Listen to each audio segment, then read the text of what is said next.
Tara, mag-bake tayo ng pandesal. Kung gusto nyo ma-achieve ang ganitong kalambot na pandesal, tapusin lang ang video ito para sa kumpletong listahan ng mga ingredients.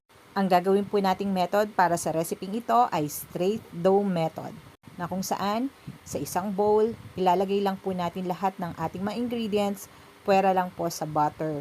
Ang pinagsama-sama ko po dyan ay bread flour, ang ating instant yeast, sugar, salt, egg, and water. At imimix lang po natin ito hanggang mag-well combine po lahat ng ating mga ingredients.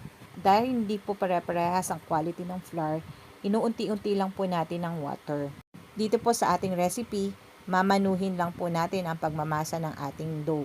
Pag naging crumbly na po at na-incorporate na po yung liquid, pwede na po natin itong imasa gamit po ang ating kamay. At sa portion po na to, pwede na rin po natin